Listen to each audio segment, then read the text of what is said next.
ळमो अरिहन्ताळं ळमो सिद्धाळं ळमो आयरियाळं ळमो उवझायाळं ळमो लोये सवसाळं। मंगलम भगवान वीरो मंगलम गौतमो गणी मंगलम कुंद कुंदाद्यो जैन धर्मोस्तु मंगल। सर्वमंगल मांगल्यम सर्वकल्याणकारकम प्रधानं सर्वधर्माणां जैनं जयतु शासनं जयतु शासनं।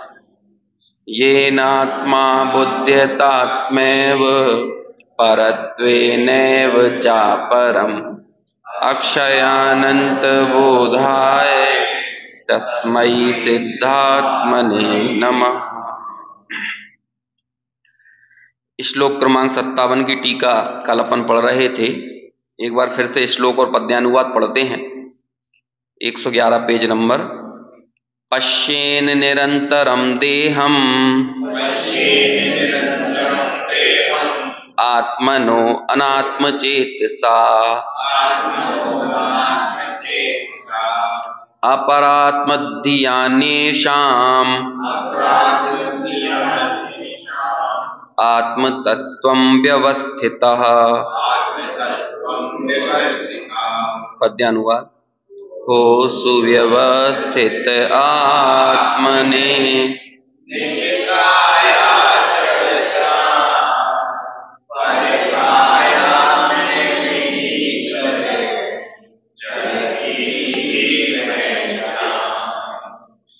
टीका पढ़ ली थी, भावार्थ पढ़ते हैं नीचे। ज्ञानियों को आत्म स्वरूप में स्थित होकर अपने शरीर को अनात्म बुद्धि से निरंतर देखना और अनुभवना, अर्थात यह शरीर मेरा नहीं, ऐसी भेद बुद्धि से सदा जानना, अन्य के शरीर को भी वैसी भेद बुद्धि से देखना, अर्थात अन्य का शरीर वह उसका आत्मा नहीं है, ऐसी बुद्धि से सदा देखना जानना चाहिए। तो एक शर्त लगा दी है कि पहले तो व्यवस्थित कहाँ होना है? अपने स्वरूप में, क्योंकि बिना स्वरूप में व्यवस्थित हुए, अपने आत्म स्वरूप में स्थित हुए बिना कहा तो जा सकता है ये कि आप भी आत्मा हो, मैं भी आत्मा हूं, लेकिन ऐसा स्वीकारा नहीं जा सकता, है ना। भीतर ही भीतर मान्यता और भावना तो यही पड़ी रहेगी हमारी कि मैं तो कौन हूं, कि मैं तो शरीर ही हूं, अंदर तो यही पड़ा हुआ रहेगा। लेकिन हमारी वाणी शायद बदल जाए, ऊपर ऊपर के कुछ परिणाम भी बदलते हुए दिखें, लेकिन भीतर का अभिप्राय परिवर्तित नहीं होगा। अभिप्राय का परिवर्तन जरूरी है। देखो, जैन दर्शन रूपांतरण का नाम है। जैन दर्शन में और खासतौर से द्रव्यानुयोग तात्कालिक परिवर्तन को यहां पर कोई बहुत अहमियत नहीं दी गई है। तात्कालिक परिवर्तन तो जो स्वांग रचते हैं वो लोग, उन लोगों में भी दिख जाता है। कई बार देखा होगा आपने, जो एकल रूपक करते हैं, है ना, उसे क्या बोलते हैं, सोलो नाटक वगैरह होते हैं ना, सोलो ड्रामा। एक ही व्यक्ति 40-40 लोगों का पात्र निभा देता है। स्टेज पर बैठे हुए लोग ताली बजाते रहते हैं, इतने में वो दूसरा बनकर आ जाता है, इतने में वो दूसरा बनकर आ जाता है। ऐसे ही हम भी हमारे दिन भर के जीवन में कई हमारे रूप रहते हैं। हम जब अपने कार्य क्षेत्र पर जाते हैं तो हमारा एक अलग प्रस्तुतिकरण होता है। जब हम हमारी माँ के सामने हो तो अलग रूप में रहते हैं, पत्नी के सामने हो तो अलग तरह से होंगे, बच्चों के सामने होंगे तो अलग तरह से होंगे। अलग अलग तरह से हमारा ये बाहरी ड्रामा स्वांग तो बदलता रहता है। एक उर्दू का कवि हुआ, उसने ऐसा लिखा, हर आदमी में होते हैं 20-30 आदमी, जब भी किसी को देखिए बार बार देखिए, है ना। क्योंकि आप ये कह नहीं सकते हो कि ये जो व्यक्ति दिख रहा है ये यही है, वो आपके सामने है। प्रायः जो हमारा रूप होता है ना, वो दूसरे व्यक्ति पर सापेक्ष होता है। मैं आप लोगों से मिल रहा हूं तो ये मेरा रूप नहीं है, मैं आप लोगों की इमेज आपके सामने मेरी इमेज ऐसी बने, इसलिए मैं आपके सामने ऐसा हूं। और ऐसा ही मैं सबके सामने करता हूं दुनिया भर में। जब मैं अपने मित्रों के सामने होऊंगा तो मित्रों के सामने जो मेरी इमेज है उनके सामने मैं वैसा रिएक्ट करूंगा। अपने से ऊंचे किसी व्यक्ति से मिलूं, अधिकारी से मिलूं, तो उसके सामने अलग इमेज अपनी प्रस्तुत करना चाहूंगा। ऐसा सब जगह होता है। हम हमारे नौकर से मिलते हैं तो हमारी एक अलग तरह से उसके प्रति व्यवहार होता है, और वहीं हम थोड़े हमारे से ऊपर ओहदे वाले व्यक्ति से मिलें, किसी नेता, राजनेता, किसी वर्चस्व वाले व्यक्ति से मिलें तो अलग तरह से मिलते हैं। अब आप ये बताओ, ये स्वांग तो हमारा बदल रहा है, लेकिन भीतर की मान्यता बदल रही है? वो तो नहीं बदल रही। जैसे ये देखो, ये मंत्री वगैरह होते हैं, अब जैसे मुख्यमंत्री के दिन में 8 कार्यक्रम हैं, 8 कार्यक्रमों में उन्हें 8 अलग अलग जगहों पे जाना है। एक जगह बिजनेस कॉन्क्लेव में जाना है, एक जगह मान के चलो राम मंदिर के प्रतिष्ठा कार्यक्रम में जाना है ना। फिर शाम को हो सकता है किसी सिख धर्म के कार्यक्रम में जाना हो, और हो सकता है उसी दिन किसी मुस्लिम धर्म के कार्यक्रम में जाना हो। अब देखो, उनके स्वांग बदल जाएंगे सब जगह। फिर हो सकता है कि राजनीतिक कैबिनेट की बैठक करना हो सकता है गांव वालों के बीच में जाना हो, ग्रामवासियों से बात करना हो। तो देखो कितने लोगों के बीच में एक ही दिन में वो रूप बदलता है। दुनिया में सफलता किसे माना जाता है? जो जितना अच्छा अभिनय कर पाता है। और ये सब अभिनय ही है। जैसे मैं अभी यहां पे प्रवचन कर रहा हूं, ये अभिनय है। भीतर की मान्यता एकदम अलग है। और आप लोग भी यहां बैठे हो, एकदम अभिनय कर रहे हो, क्योंकि आप लोगों को ये तैयार किया गया है कि भाई प्रवचन सुनने हमें ऐसे बैठना चाहिए, ये हमारी एक पूरी परिपाटी है। लेकिन जैन दर्शन इसका नाम नहीं है कि हम अभिनय कितना अच्छा कर पा रहे हैं, हम स्वांग कितना अच्छा बदल पा रहे हैं, इसका नाम जैन दर्शन नहीं है। जैन दर्शन तो है रूपांतरण, भीतर का पूरा अभिप्राय बदल जाना। हो सकता है कि हमारे अभिनय में उतनी चमक ना हो, हम उतने अच्छे से, मैं अच्छे से आपके सामने अपनी बात रख ना पाऊं, इसमें कोई बड़ी बात नहीं है। मैं कितना अच्छा प्रवचन कर लूं, मैं प्रवचन ना कर पाऊं, जैन दर्शन इस चीज को बिल्कुल भी तवज्जो नहीं देगा कि मैंने अच्छा बोल लिया तो मैं अच्छा व्यक्ति हूं, और आपने यहां पर अच्छा सुन लिया शांतिपूर्वक तो आप बहुत अच्छे या सम्माननीय हो गए। इसका नाम कदाचित जैन दर्शन की खूबसूरती नहीं है। बात समझ में आ रही है जो मैं कहना चाह रहा हूं, है ना? मैं ये कह रहा हूं कि दुनिया में रूपांतरण को महत्व नहीं मिलता है, दुनिया में अभिनय कोई महत्व है। हम सब अपने अपने जीवन में अलग अलग तरह का अभिनय कर रहे हैं। हम जब दुकान पर बैठे हैं तो वहां पर भी एक ड्रामा करते हैं कि जितना अच्छा अभिनय करेंगे ग्राहक को उतने अच्छे से अपने लपेटे में ले पाएंगे, है ना। हम जब हमारे घर में मेहमान आते हैं तो उनके सामने भी एक अभिनय करते हैं। जितना अच्छा हम अभिनय कर लेंगे, आधा घंटा 1 घंटा जितनी देर मेहमान हमारे बीच में रहे, उतना ज्यादा वो हमारी तारीफ करके जाएंगे कि देखो कितनी अच्छी मेहमान नवाजी की, उनने कितना अच्छे से ख्याल रखा, है ना। आप जितना ज्यादा झूठ बोलोगे उनके सामने, उतने अच्छे रिश्तेदार माने जाओगे। आप कहोगे कि अरे आपका ही घर है, क्यों आधे घंटे के अंदर जा रहा हो, ये कोई मिलना होता है, अच्छे से रुको। भीतर में तो ये सोच रहे हो कि जल्दी निकल जाएं यहां से, है ना, ताकि हम हमारा दूसरा काम करें। लेकिन जितना अच्छा आपने अभिनय कर लिया, सामने वाला आपकी उतनी प्रशंसा करेगा। हम भी लोक में जिसकी तारीफ करते हैं, किसकी तारीफ करते हैं? जो अपना अभिनय सबसे अच्छे से कर रहा है। लेकिन यदि सर्वज्ञ के दरबार में उसे खड़ा कर दिया जाए, सर्वज्ञ के, तो बताओ कौन की तारीफ होगी? एक मां का पुत्र का वियोग हो गया, हो सकता है 5, 7, 8 साल बाद वो अब वैसा विलाप नहीं कर रही है जैसा उसने 8 साल पहले किया था। अब उससे कहो कि 8 साल पहले जो तुमने विलाप किया था ना अपने पुत्र के वियोग में, वैसा विलाप करके बताओ, तो नहीं कर पाएगी वो विलाप। लेकिन कोई अभिनेता कर लेगा, उससे बहुत अच्छा विलाप करके बता देगा वो। लेकिन आप बताओ कि उस माता का दुख और वो अभिनेता के दुख, इन दोनों के दुखों में क्या साम्य है? वो मां रो के नहीं बता पा रही, लेकिन वो दुख को महसूस कर सकती है। लेकिन वो अभिनेता विलाप करके दिखा पा रहा है, लेकिन उस दुख को महसूस नहीं कर पा रहा। ऐसे ही आत्मानुभव की बात है। जैसे स्वरूप की प्रतीति हुई, प्रीति हुई, हो सकता है कि वो उतने अच्छे से बता नहीं पाए कि मुझे कैसा अनुभव है। अरे प्राय बताना चाहेगा ही नहीं वो, है ना। वो एक गाथा आती है ना कि जैसे किसी को निधि मिलती है तो वो गुप्त में जाकर भोगता है। ऐसे ही मुनिराजों का वर्णन किया कि ऐसे ही मुनिराजों को जो रत्नत्रय की निधि मिली है, वो तो एकांत में जाकर इसको भोगना चाहते हैं, चर्चा वार्ता नहीं करना चाहेंगे। हम लोगों ने धर्म को इस बात से तय कर लिया कि कौन कितना ज्यादा प्रचारित है, कौन कितना ज्यादा प्रतिष्ठा प्राप्त है, किसकी लोकप्रियता ज्यादा है। लेकिन लोकप्रियता, प्रतिष्ठा, प्रचार, इन सब से हम धर्म और धार्मिकों का मूल्यांकन कर सकते हैं क्या? जो धार्मिक हो, धर्मी हो, वो तो कहीं कोने में गुप्त होगा, शांति से बैठा अपना आनंद रस में मग्न होगा, उसे कोई लोकप्रियता की चाहना नहीं है, उसका भीतर का रूपांतरण हो गया, उसको अभिनय करना नहीं आता। आप उसको सामने बिठा लोगे तो उससे बोलोगे भाई तुम्हें कैसा लगता है आत्मा में, अब वो क्या बताएगा। किसी गांव की महिला को बुलाओ, एकदम बिल्कुल अनपढ़, ना समझ, है ना, जिसे लोक में बहुत ना समझ माना जाए, और उसको बोलो कि तुम्हें अपने पुत्र से कैसा प्रेम है, जरा 3 लाइनों में बताना, तो वो बोलो कितना बता पाएगी? नहीं बता पाएगी बिल्कुल।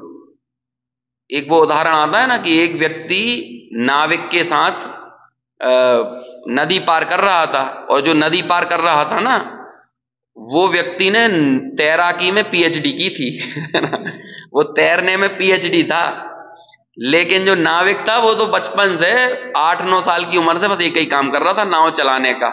और वो जो गंगा या नर्मदा जिसका भी तट है, उसका बस एक ही काम है, इस तट से उस तट पे जाना। और नर्मदा के साथ, उस नदी के साथ वो इतना फेमिलियर था कि नदी को वो नदी से ज्यादा जानता था, लेकिन उसके बारे में कोई उसे व्याख्या करने को कहे ना तो नहीं कह पाएगा। तो जब वो उस यात्री को नदी पार करा रहा था ना वो नाविक, तो ज्ञान, जिनके पास बुद्धि कौशल विशेष होता है ना, तो उन्हें ज्ञान झाड़ने की आदत होती है। वो 4 लोगों के सामने अपनी विद्वत्ता प्रदर्शित किए बिना रह नहीं सकते, और ऐसा ही उसने भी किया। चूंकि वो पीएचडी था तैराकी में, तो कहते बोलो तुम कब से नाव चला रहे हो? तो बोलता मैं इतने सालों से चला रहा हूं। तो उसने बोला कि अच्छा बताओ, जब पानी का बहाव इतना हो तो कैसे सांस लेना चाहिए, तब तैरते समय पैर कैसे चलाना चाहिए, हाथ कैसे चलाना चाहिए, है ना, तो कितने डिग्री पर हाथ रखना चाहिए, कितने डिग्री पर पैर रखना चाहिए, उनका मूवमेंट किस फ्लो में होना चाहिए। जितनी शास्त्रीय बातें कर सकता था वो करने लगा। लेकिन वो तो कहे कि भाई साहब हमें तो ये कुछ भी नहीं मालूम, पिछले 30-35 सालों से यहाँ नाव चला तो रहे हैं, नदी में तैर भी रहे हैं, लेकिन हमें कुछ नहीं मालूम। तो बोलता है कि धिक्कार हो तुम्हारे जीवन को, है, तुम्हारा तो पूरा जीवन समझ लो कि असली में पानी में चला गया, क्योंकि तुम्हें तैराकी के बेसिक्स भी नहीं पता है, तो तुमने क्या किया जीवन में अर्जित। इत्तेफाक की बात है कि अचानक से मौसम बदला, बारिश बहुत भयंकर होने लगी, उस नदी में बवंडर आ गया, और जब वो बवंडर आया तो नाव के डूबने की नौबत भी आ गई। और डूबने की नौबत तो क्या आई, नाव डूबने ही लगी। और फिर उसने कहा कि साहब अब क्या करोगे? तो सामने वाले ने कहा, नाविक ने, कि अब जो आपने शास्त्रीय ज्ञान अर्जित किया है ना, उसके प्रयोग का वक्त आ गया है। तो अब यदि आपको आपका जीवन बचाना है तो एक ही तरीका है कि जितना आपने बुद्धि कौशल अर्जित किया था ना, ज्ञान अर्जित किया था, अब एक काम करो, इस नदी को तैर के पार कर लो। तो सामने वाला बोलता है कि भाई साहब हमने पढ़ा तो है लेकिन आज तक तैरा नहीं है हमें तैरना वैरना नहीं आता है।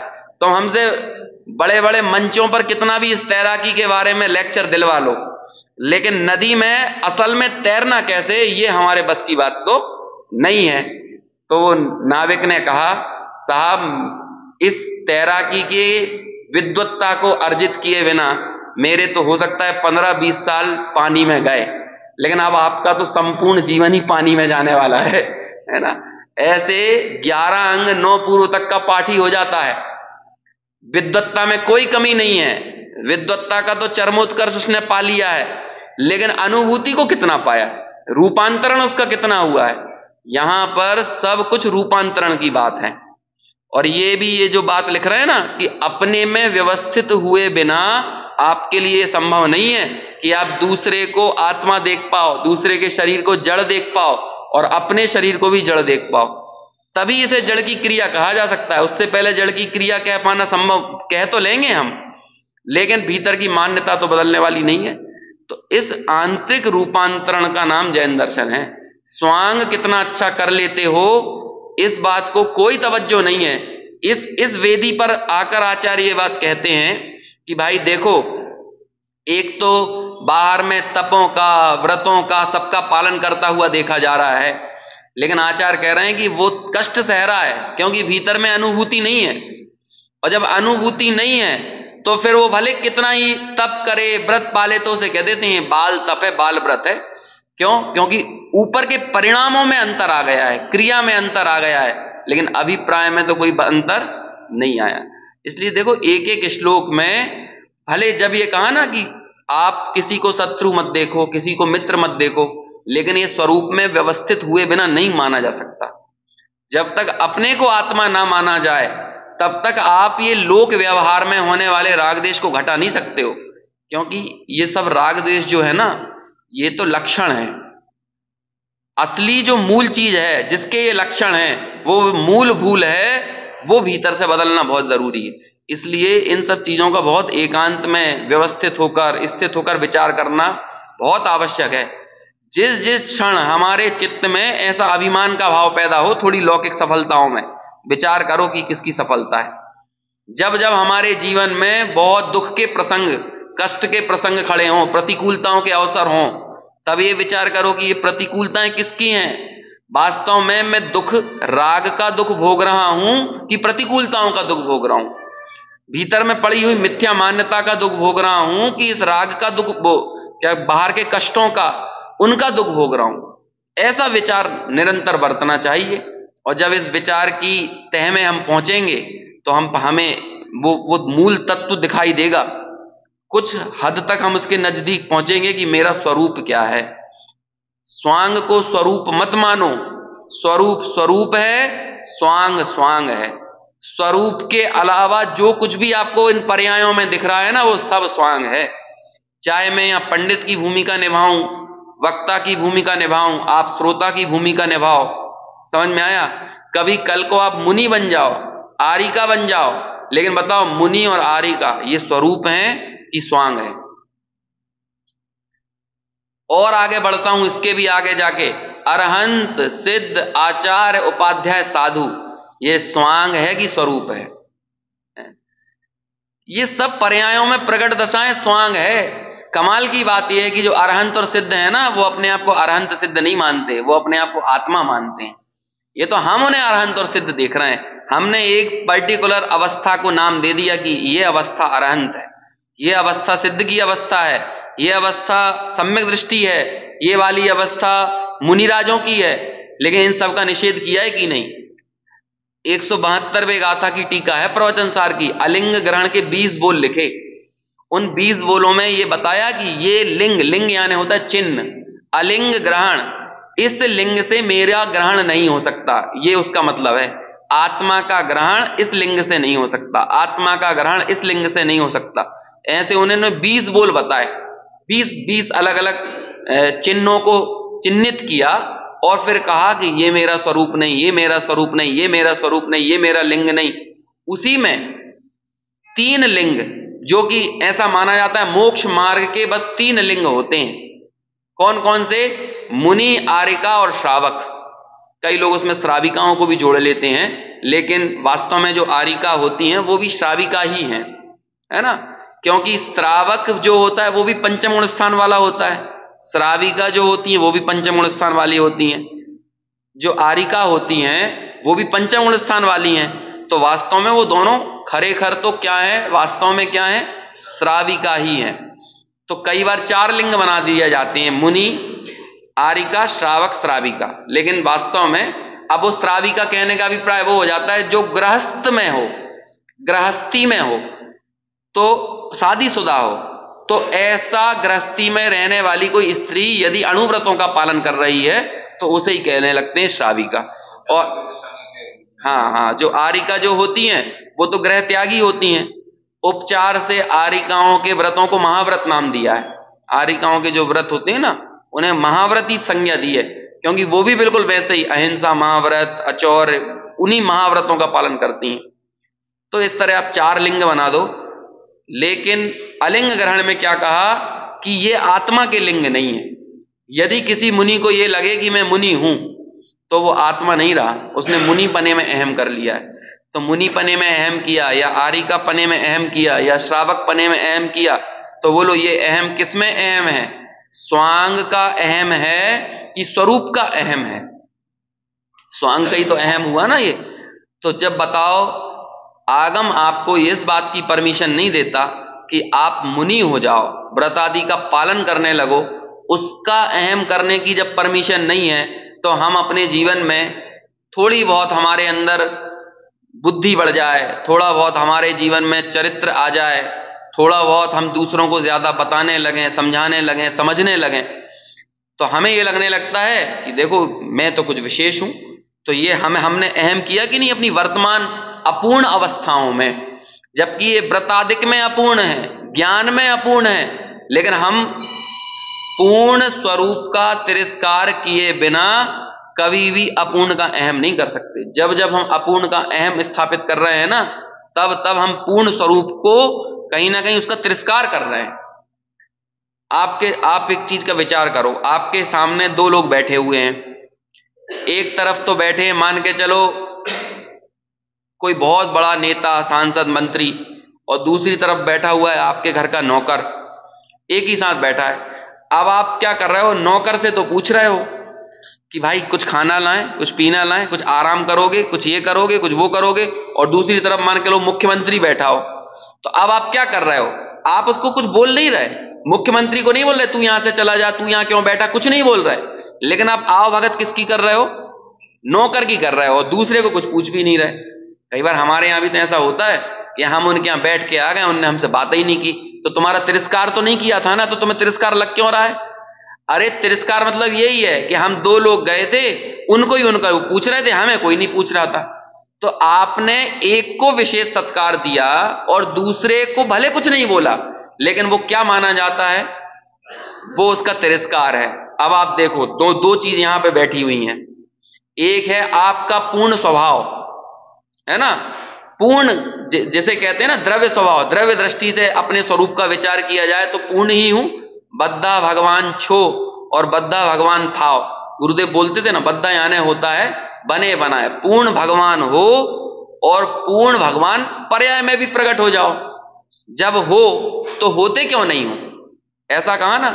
तो एक तत्व, एक पूर्ण द्रव्य आपका यहां पर विद्यमान है, दूसरा उसी समय आपकी अपूर्ण पर्यायों में जो क्षयोपशमक आदि भाव हैं, जो औदयिक आदि भाव हैं, वो भी विद्यमान है।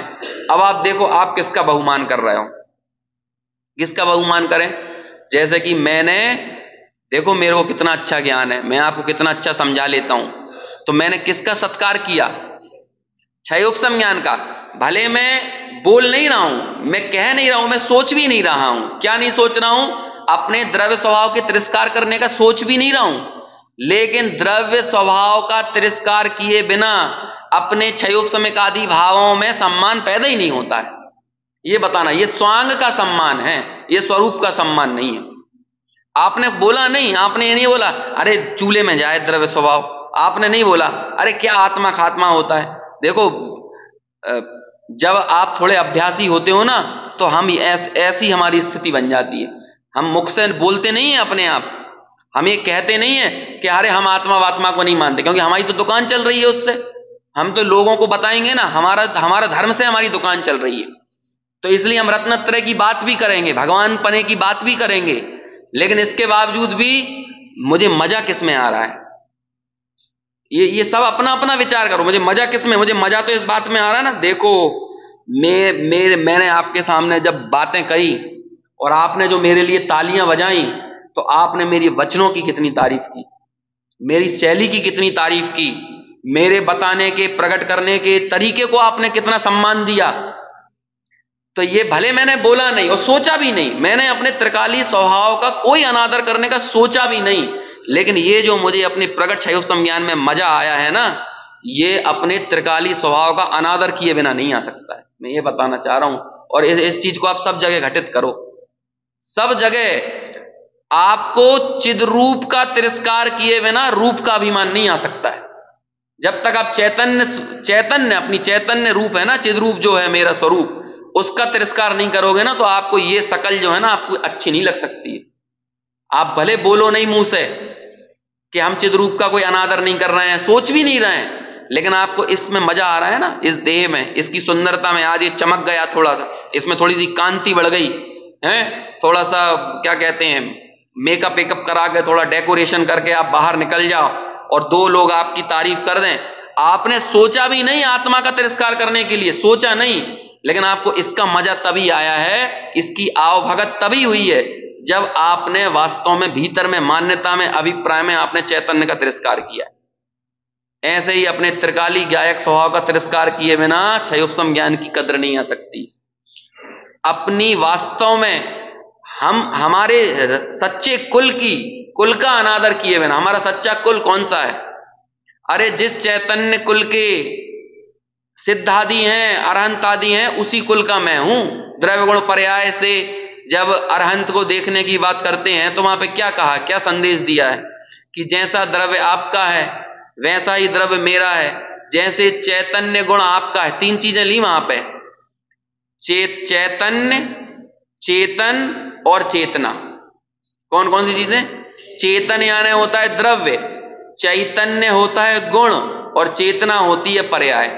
तो द्रव्य गुण पर्याय से अरहंत को जब हमने देखा तो हम यही कहेंगे ना, हे प्रभु जैसा चेतन द्रव्य आपका है वैसे ही तो चेतन द्रव्य मेरा है, जैसे चैतन्य गुण आपका है वैसे ही तो चैतन्य गुण मेरा है, और जैसी चेतना रूप पर्याय आपकी है वैसे ही तो चिद विवर्तन की ग्रंथियां चेतना गुण है ना, ये मेरा है। ज्ञान ज्ञान ज्ञान ज्ञान ज्ञान ज्ञान रूप से जो परिणमन हो रहा है ये मेरा है। तो आप में और मुझ में कोई अंतर है नहीं, तो मैं आपके कुल का हुआ कि नहीं?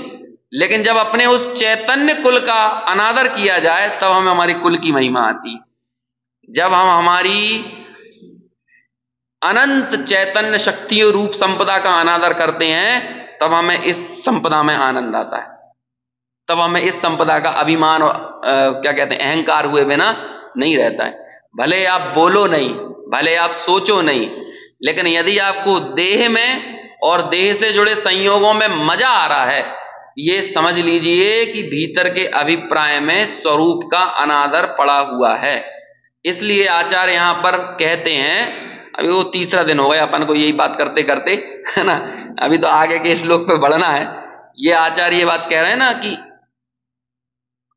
दूसरे का शरीर भी जड़ है और ये भी जड़ है, लेकिन यहां पर एक चीज जो महत्वपूर्ण डाली है वो क्या है, अपने स्वरूप में व्यवस्थित होकर ही ये माना जा सकता है। बस ये कहने का मूल अभिप्राय है। देखो विशेष स्पष्टीकरण पढ़ते हैं फिर अपन अगले श्लोक पर आगे बढ़ें। दिख रहा है? लाइट नहीं है लेकिन दिखना चाहिए, दिख तो रहा होगा। हाँ, क्योंकि यहां तो लाइट कम है, वहां पे तो ज्यादा है, फिर भी तो दिख ही रहा होगा। आचार्य उपदेश रूप से कहते हैं, हे जीव तू अनादि से शरीर आदि बाह्य पदार्थों में आत्मबुद्धि करके संसार में परिभ्रमण कर दुखी हुआ है, परंतु अब सुखी होना हो तो देह में आत्मबुद्धि का त्याग करके आत्म स्वरूप में स्थिर हो, अर्थात बहिरात्मपना छोड़कर अब अंतरात्मा बन। तेरा आत्मा चैतन्य स्वरूप है और तेरा शरीर तो अचेतन है, वह तेरा स्वरूप नहीं है, तो भी तू उसको अपना आत्मा मानता है और मानता है कि मैं उसकी क्रिया कर सकता हूं, किंतु वस्तुतः यह तेरा भ्रम है। इस भ्रम को अब छोड़ दे और तेरे शरीर को सदा अनात्म बुद्धि से देख, अर्थात वह पर है ऐसा देख, वह मैं हूं ऐसी आत्म बुद्धि से मत देख। तेरे आत्मा को शरीर आदि से निरंतर भिन्न अनुभव कर दोनों की एकता बुद्धि छोड़ दे। और जब वो एकता बुद्धि छोड़ेगा तो उस शरीर को निज मानने के कारण होने वाला जो दुख था, जो अनेक प्रकार का क्षोभ था, उसका भी अभाव हुए बिना नहीं रहेगा। तू तेरे शरीर के संबंध में जैसी भूल करता है वैसी ही भूल अन्य जीवों के शरीर के संबंध में भी करता है। तू उनके शरीर को भी उनका आत्मा मानता है, इसलिए उनके आत्मा को भी उनके शरीर से भिन्न जान। शरीर को शरीर जान और आत्मा को आत्मा जान। स्वस्वरूप में स्थिर होकर जहां तक तू स्व पर का भेद विज्ञान नहीं करेगा, वहां तक शरीर आदि पर पदार्थों के साथ तेरी आत्मबुद्धि, एकता बुद्धि, ममत्व बुद्धि और कर्ता बुद्धि हुए बिना नहीं रहेगी और तेरे दुख का अंत नहीं आएगा। इसलिए बहिरात्मपना छोड़कर आत्म स्वरूप में स्थित हो, यही सुख का उपाय है। इस प्रकार आत्म तत्व का स्वयं अनुभव करके मूल आत्मा को क्यों नहीं समझाते, जिससे वे भी यह जाने, ऐसा कहने वाले के प्रति कहते हैं। देखो अब पिछले श्लोक से अगले श्लोक को कैसे लिंक कर रहे हैं। अगला श्लोक आने वाला है ना, तो कहते हैं कि मूल आत्माओं को आप क्यों नहीं समझाते ये बात। एक जगह ऐसा लिखा है मेरे हिसाब से पुरुषार्थ सिद्धि उपाय में, कि अपात्र को उपदेश देने वाला दंड का पात्र है ना। जो सुनने का कई बार क्या होता है, अपने ऊपर लेबल लग जाता है कि भाई ये तो शास्त्री हैं, ये तो पंडित हैं, ये प्रवचन करते हैं। तो अपन जैसे रिश्तेदारों के बीच में जाओ शादी वादी के कार्यक्रम में, तो लोग ऐसे ही बैठ जाते हैं कुर्सी डाल के, और बस वो इस तरह की बातें करते हैं। अब भैया दुनिया भर को सुना रहा है, थोड़ा हमें भी सुना दो, है ना। तो उनसे कहें भैया कोई सत्यनारायण का प्रसाद थोड़ी है कि सब जगह बांटते फिरे। इसका उचित द्रव्य, क्षेत्र, काल, भाव, इन सब चीजों की मर्यादा होती है, आपकी भावभूमि होती है। यदि भावभूमि नहीं होगी तो कैसे आप सुन पाओगे। जैसे कि आप यहां पर जुटे तो आप सब एक भावभूमि कितनी देर पहले आपकी निर्मित होना चालू हो जाती है। मैं कहता हूं जब आप उठते हो ना सो के, तभी से आपकी भावभूमि बन जाती है कि हमको वो 9:15 9:30 का टाइम मिलाना है। तो वहां से आपकी एक भावभूमि बनती है। तो वो जो भावभूमि है ना, वो भावभूमि आपकी जमीन को उपजाऊ बनाती है। और इस उपजाऊ भूमि में यदि तत्व की बात आए तो वो फलदायी साबित हो सकती है। वो जो बीज है ना, वो फलदायी साबित हो सकता है, जो तत्व का उपदेश ग्रहण किया है। अब लोग शादी में क्या बोलेंगे या घर गृहस्थी के कार्यों में क्या करेंगे, उनका प्रयोग जब वो खाली बैठे हों, एकदम निरीही, है ना, निरीह, एकदम कोई काम नहीं हो, कि अभी मान लो में फेरे पड़ने में टाइम है, अभी तो फोटो खींचने में टाइम है। उनका रस तो वहीं पड़ा है कि जैसे ही फेरे चालू हो, फोटोग्राफी चालू हो, तो हम वहां भगें। अब तब तक फालतू बैठे हैं, तुम भी बैठे हो। लोगों को क्या जवान दी है तो तलुआ से मारना है ना, कुछ ना कुछ बड़बड़ाना है, बातें करना है। तो आपसे वो यही बोल देंगे कि भैया कुछ हमें भी सुना दो। उन्हें कोई सुनना बुनना नहीं है, और ऐसों को सुनाना भी नहीं। और सुनाने का ऐसा अंदर में राग भी मत रखना। बड़े पंडित जी साहब कहते थे, प्रभावना का अत्यधिक राग तुम्हें अपने स्वरूप से दूर कर देगा। ज्यादा प्रभावना का राग भी मत पालना, जब वाकई में लगता हो। देखो आचार्य उपाध्याय साधु के लिए ये कहा, धर्म के लोभी जनों को कुछ उनका भी हित जानकर उपदेश देते हैं। अच्छा बोलो, मुनिराज के प्रवचन का टाइम क्या होता है? कोई टाइम से प्रवचन करेंगे? मुनिराज प्रवचन करने के लिए मुनि नहीं बने हैं। मुनिराज दूसरों को समझाने के लिए नहीं बने हैं, वो तो अपना हित करने के लिए बने। लेकिन इसी बीच में जब उन्हें वाकई में लगे कि ये पात्र जीव है, जब उन्हें वाकई में ये लगे कि ये धर्म का लोभी जन है, ये वाकई में भीगे हुए परिणाम वाला है, तो ऐसे को समझाने का उनका विकल्प आता है। तो अब अपन क्या कहते हैं, लौकिक भाषा में बोलें, जब हमारे मुनिराज हमारे बाप हुए ना, हमारे पिता हुए ना, तो कहते हैं ना कि जब तुम्हें हमारे बाप ने समझाने की चेष्टा नहीं की तो हम समझाने का क्यों उपाय करें, है ना। अपात्रों को वो समझाना नहीं चाहते, हमारे पिता ने ये कोशिश नहीं की समझाने की, तो हम उनसे वाले तो नहीं होगा कि हम समझाएं। लेकिन लोगों को ऐसा एक रहता है चस्का, कहीं भी लोगों को सुनाने जुड़ जाए, बिल्कुल नहीं सुनाना। जब आपको लगे कि अब खाली बैठे हैं तो क्या करें, तत्व विचार करो, कोई जरूरत नहीं है सुनाने की। वाकई में लगे, देखो साधर्मियों को परस्पर तत्व चर्चा ही चाहिए, लेकिन पहले ये निर्णय तो करो सामने वाला वाकई में साधर्मी है। साधर्मी मतलब इतना ही नहीं कि आपके कुल में, आपकी जाति में पैदा हो गया तो साधर्मी। परसों या नरसों चली थी, साधर्मी किसे बोलते हैं? जिसकी रत्नत्रय में प्रीति हो वो साधर्मी है। जिसकी रत्नत्रय में प्रीति हो वो व्यवहार साधर्मी, और जो रत्नत्रय से युक्त हो, और आप भी रत्नत्रय से युक्त हो, तो ये निश्चय साधर्म हो गया। लेकिन पहले प्रीति तो हो। तो अब यहां पर यही प्रश्न खड़ा कर रहे हैं कि आपकी जब बात इतनी अच्छी है तो आप ये मूर्खों को समझाओ, हमें क्यों समझा रहे हो? कोई ये कहते ना, हमें क्यों समझाओ, हम तो मंदिर आते हैं, हम तो शास्त्र भी खोलते हैं, पढ़ते भी हैं, हमें ही क्यों समझा रहे हो? जैसे यहाँ मान के चलो आप अपन 15-20 लोग बैठे हैं, तो अभी कोई ये कहने लगे हमें क्यों समझा रहे हो, ये यहाँ सड़क पे जाके देखो कितनी भीड़ लग रही है, ये चौराहे पे जाके देखो कितनी भीड़ है, इन्हें समझाओ। ये बेचारे मजदूर लोग यहाँ पे खड़े होते हैं चौराहे पर, रोज सुबह से शाम तक कितनी मशक्कत करते हैं, तब जाके उनको 2 रोटी नसीब हो पाती है, और उसके बाद भी दुखी के दुखी बने रहते हैं। तो इन दुखियों का दुख दूर करो ना, इनको समझाओ। ये सारे जगत के जीव जो अपनी मूढ़ता में दुखी हो रहे हैं, इनको क्यों नहीं समझाते जो हमें समझाने बैठ गए? करो इसका प्रचार खूब जाके। हम 15-20 लोगों को समझा के क्या करोगे? समझाओ 200, 500, 1000, 12,000, ये 1000, 12, 15,000, 1 लाख, 5 लाख की भीड़ जब आप रुद्राक्ष बांटोगे ना तो जुड़ सकती है लेकिन तत्व सुनाओगे तब नहीं जुड़ेगी समझ में आया? जब इनको कहोगे कि तुम्हारे घर की समस्याएं तब दूर हो जाएंगी जब आप ये घर पे ये चिपका लोगे।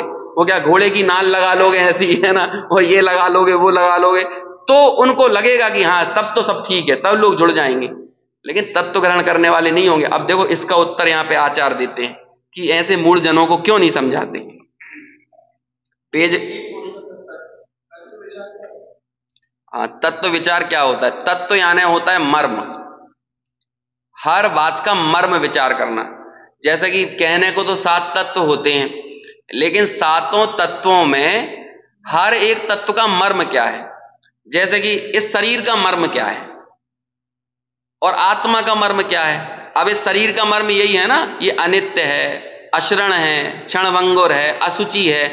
तो जब ये अनित्य है, अशुचि है, तो इसे मैं अपना क्यों मान रहा हूं? यदि मेरे घर में विष्टा का घड़ा भरा हुआ हो, लेटरिन का घड़ा, पहले के समय में वो फेंकने जाते थे ना, मैला फेंकने जाते थे तो घड़े में भर के लेके जाते थे कि नहीं। अब आपके चौखट पे मान के चलो मैला का घड़ा भरा हुआ हो, तो बोलो उससे कितना प्यार जताओगे। तो मर्म विचारो, इसका मर्म क्या है। उसे कहां पूजा घर में रखोगे उस घड़े को ले जाके, कि उसको अपने किचन में ले जाके रखोगे? कहां रखोगे? ठीक है, जब तक रखा हुआ है रखा रहने दो, कोई दिक्कत नहीं है, कदाचित किसी काल में ठीक है उसको उसकी जगह पर छोड़ दिया जाएगा। जब तक पड़ा हुआ है तो पड़ा हुआ है, लेकिन ये मोहब्बत करने लायक नहीं है, ये प्रीति करने लायक नहीं है। तो आपको मर्म पता है ना, लोक में हर चीज का मर्म। जैसे स्वाध्याय का मर्म क्या है? पुण्य को उत्पन्न करना। ऐसे ही सब चीजों में आश्रव बंध का मर्म क्या है, या फिर इसे और सरल भाषा में बोलो, सार क्या है? सार, आश्रव बंध का सार क्या है? दुख। अब ये विचार करो कि देखो मैं अपने जीवन भर इस चीज में पड़ा रहा, मैं एक चीज उदाहरण से लेके चल रहा हूं, अब इसे सब चीजों में घटाना, सारी चीजें तो बता ही नहीं जा सकती। जैसे कि मैं जिंदगी भर इस चीज में पड़ा रहा कि मेरा वहां सम्मान हो, मेरा वहां सम्मान हो, मेरा वहां सम्मान हो, है ना, मुझे इतने लोग जाने, मुझे इतने लोग जाने। ये जो भाव है, ये कौन सा भाव है? अभिमान, मान का भाव है ना। अब उस मान का मर्म जानो क्या है, मान का सार जानो क्या है, कि मेरे अंदर वो मान की इच्छा होना वो पहले दुख पैदा करती है। कदाचित थोड़ी मेरी अपेक्षा के अनुरूप मेरा सम्मान ना हो, तब वो मेरे को पुनः दुख उत्पन्न करती है। और चलो अपेक्षा के अनुरूप मुझे सम्मान मिल भी जाए, लेकिन मुझे ये विचार करो कि वो सम्मान के का बाद मिलने वाला सुख कितनी देर रहता है। मैं ओवरऑल इस मान के संबंध में जब विचार करूंगा तो ये पाऊंगा कि पहले भी दुख, बीच में भी दुख और बाद में भी दुख।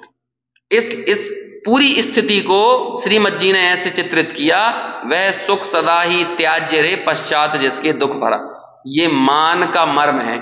ऐसी क्रोध का मर्म देखो, माया का मर्म देखो, लोभ का मर्म देखो। इन चारों कषायों को यदि 2 शब्दों में कहना हो तो क्या कहेंगे? आश्रव बंध, क्योंकि यही आश्रव कर रहे हैं, यही बंद कर रहे हैं। तो आश्रव बंध का मर्म क्या हुआ? ये दुख रूप है। तो अब ये हो गया ना, यही तत्व विचार, आश्रव बंध तत्व संबंधी विचार। आश्रव दुख कार घनेरे, बुद्धिवंत तिन्हे निर्वेरे। ये लो आप 6 ढाला की लाइन से जुड़ गए, वहां तत्व विचार की लाइन दी है आपको, तो ये उसका मर्म हो गया। ऐसे सबका मर्म, बंध का मर्म है ना, पुण्य पाप के फल मंझार, रति अरति करे, शुभ अशुभ बंध के फल मंझार, रति अरति करे निज पद विसार। पहले निर्णय करो, राग द्वेष अच्छा होता है कि बुरा होता है? थोड़ा अच्छा होता है राग द्वेष, कभी कभी अच्छा होता है, किसी काल में अच्छा होता है। पक्का निर्णय हुआ राग द्वेष अच्छा नहीं होता, नहीं होता ना। अब बोलो बंध सम्मत तत्व संबंधी भूल क्या है? विचार करो इसका। ये बंध तत्व का विचार है। आप एक तत्व का विचार करोगे, आप 7 पर पहुंच जाओगे। एक तत्व की गहराई में उतरो। हमारा अभ्यास नहीं है, अकेलापन में रहने का अभ्यास नहीं है। अकेलापन हमें मौत से ज्यादा भयानक लगता है। तभी तो कोविड के काल में मौत की कीमत पे भी भागते थे कि नहीं घर से, हैं? अब मिल ही नहीं रहे, दोस्त नहीं मिल रहे। यार वर्क फ्रॉम होम जब लोगों को ज्यादा मिल गए ना, तो लोगों को तनाव बढ़ने लगा, टेंशन में आने लगे लोग। वर्क फ्रॉम होम क्यों? क्योंकि कषायों की पूर्ति समूह में ही होती है ढंग से। अकेले में कितनी कषायों की पूर्ति करोगे? अरे क्रोध करना है तो आदमी चाहिए, है ना कोई चाहिए। मान करना है तो कोई ना कोई चाहिए। मायाचारी करना है तो कोई ना कोई चाहिए, है ना। लोभ करना है, लोभ की पूर्ति होना है तो भी कोई ना कोई चाहिए। अब जब आप अकेले में ही रह जाओगे, देखो, इसलिए स्वसंवेदन के बिना अकेले में रहना संभव नहीं है। उसका अभ्यास करना पड़ेगा। आप नहीं रह सकते। इसलिए क्यों आपको लगता है क्यों सबको शहरों में भागना है, क्यों सबको महफिलें चाहिए, या जहां कहीं भी अकेले थे लेकिन उन्होंने वहां भी पूरा का पूरा संसार जोड़ लिया? क्यों जोड़ लिया? भीतर में संसार ना होना तो बाहर में संसार खड़ा नहीं होता है। तो ऐसे एक एक तत्व का यही विचार है कि भाई अब रति अरति करे निज पद विसार। जब आपको शुभ बंद अच्छा लग रहा है, रति मतलब राग कर रहे हो, अशुभ बंद बुरा लग रहा है, उसमें द्वेष कर रहे हो, तो एक में राग करना, एक में द्वेष करना कब संभव है? निज पद विसार, जब आप अपना स्वरूप भूलते हो तभी आपको पुण्य और पाप के फल में रति और अरति होती है।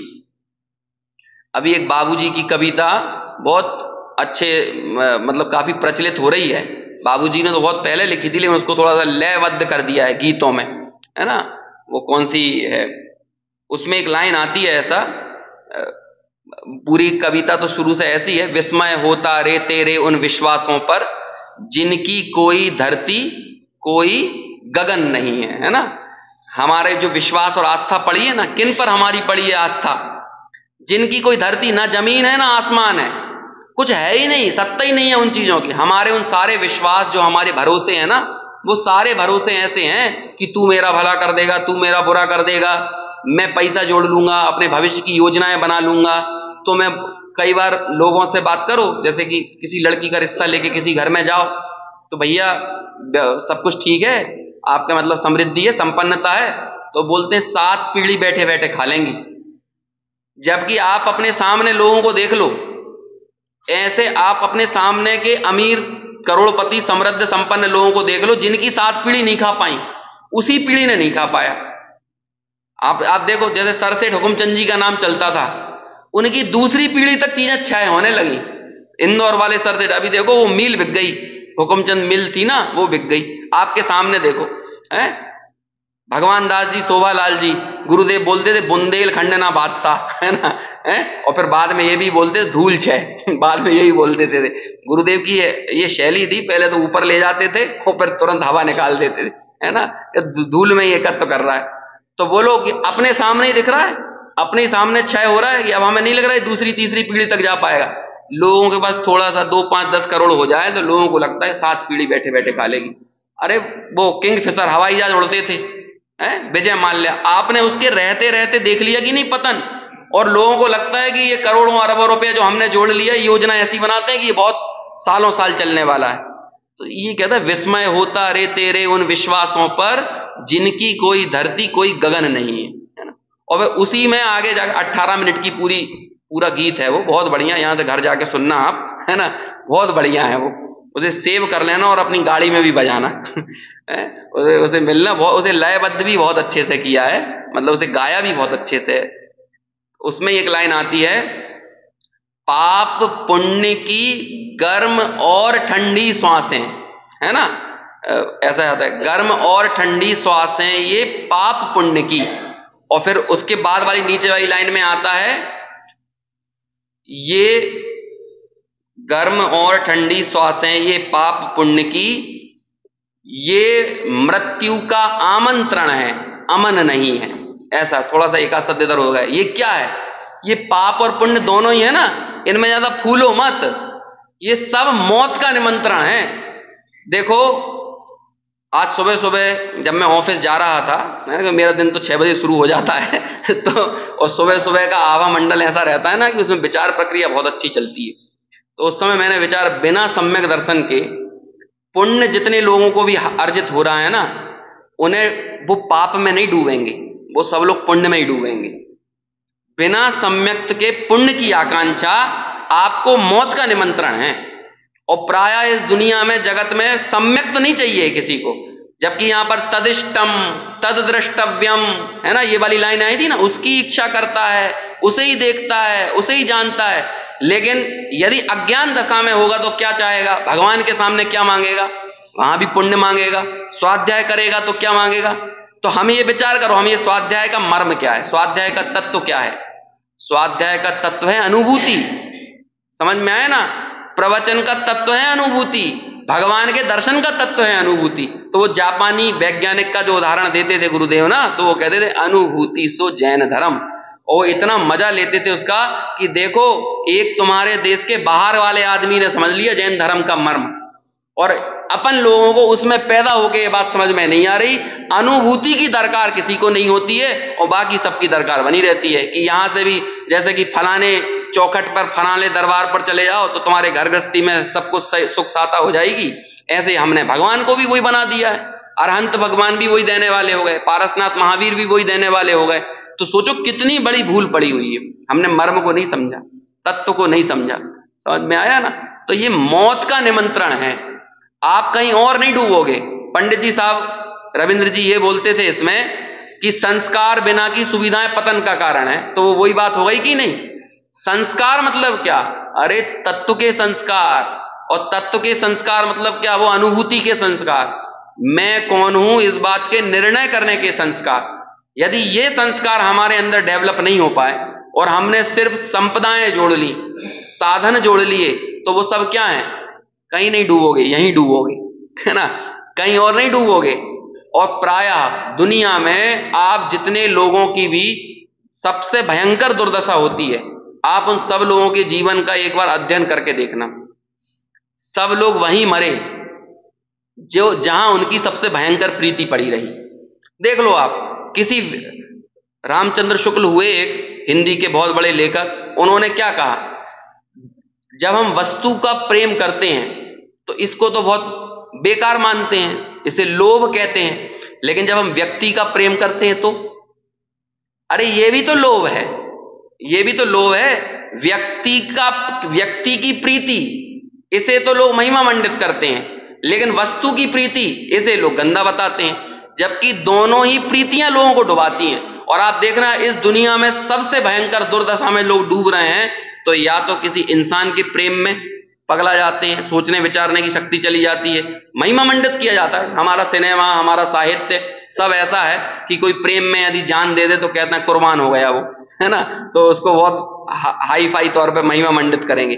या फिर आदमी धन में डूबेगा, सुविधाओं में डूबेगा, वही तो करता है ना। एक ये लग्जरी का ऐसा नशा होता है कि जब आपको लग्जरी की आदत पड़ जाती है ना, तो ये लग्जरी के पीछे दौड़ना हमारे साथ रेस हो जाती है।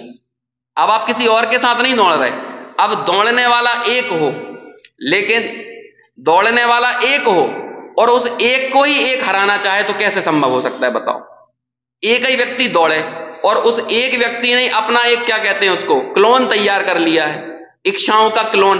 अब वो इच्छाओं के क्लोन के साथ भाग रहा है, तो वो लोग क्लोन को कोई कैसे हरा पाएगा, भ्रम को कोई कैसे हरा पाएगा? और हम ऐसे ही करते हैं। आज मेरे पास मान के चलो 50 लाख की गाड़ी है, साल भर बाद मेरी लग्जरी की दौड़ मेरे ही साथ है। अब मुझे 1 करोड़ की गाड़ी चाहिए, फिर मुझे 1.5 करोड़ की चाहिए, फिर ऐसे ही मुझे घर में देखो ना 2-2, 3-3 साल में लोगों के फर्नीचर बदलते रहते हैं, मकान बदलते रहते हैं, है ना, पूरी शोभा बदलती रहती। क्या होता है? अलग अलग नाम देते हैं। आप मूलभूत चीजों से दूर हटोगे और नए तरह से चीजों को डेवलप करोगे ना, तो आपकी साबद्ध क्रिया भी बढ़ेगी। जैसे आपने बहुत ज्यादा फर्नीचर, पीओपी इन सारी चीजों को ज्यादा कर लिया, तो अब क्या होता है? अब आपको डर लगेगा, दीमक होने लगी, तो अब क्या करोगे आप? उसके लिए हम नाम देते हैं ट्रीटमेंट, है ना, दीमक का ट्रीटमेंट। ट्रीटमेंट है, वो इलाज है। वो दीमक के लिए छठवां काल आ गया। छठवें काल में जैसे तेजाब की वर्षा होगी कि नहीं हम लोगों के ऊपर, है ना, इस मनुष्यों को, ऐसे ही वो हमने क्या कर दिया, वो ट्रीटमेंट के नाम पर क्या कर दिया उनका। आप जितने ज्यादा लग्जरी के तरफ बढ़ोगे ना, साबद्ध क्रिया बढ़ेगी। इसलिए अपरिग्रह का संदेश अहिंसा से जुड़ता है। जितना ज्यादा आप, और अपरिग्रह कैसे जुड़ेगा? इच्छाओं के अभाव से जुड़ेगा। तो सब चीजें एक दूसरे से ऐसे व्यवस्थित लिंक हैं। इन सब चीजों को जब हम समझेंगे ना तो पता चलेगा कि आखिर निर्ग्रंथता जीवन में कितनी जरूरी है, स्वरूप की खबर होना ये हमारे लिए कितनी जरूरी है। स्वरूप की प्रतीति के बिना आप हिंसा, झूठ, चोरी, कुशील, परिग्रह किसी से नहीं बच सकते हो, क्रोध, मान, माया, लोभ किसी से नहीं बच सकते हो। इसी यही विचार, इसी गहराई में उतरते जाना, इसका ही नाम है तत्व विचार। चलो खैर अब आगे पेज नंबर 113 के 58वें श्लोक पर चर्चा अपन आगे कल करेंगे।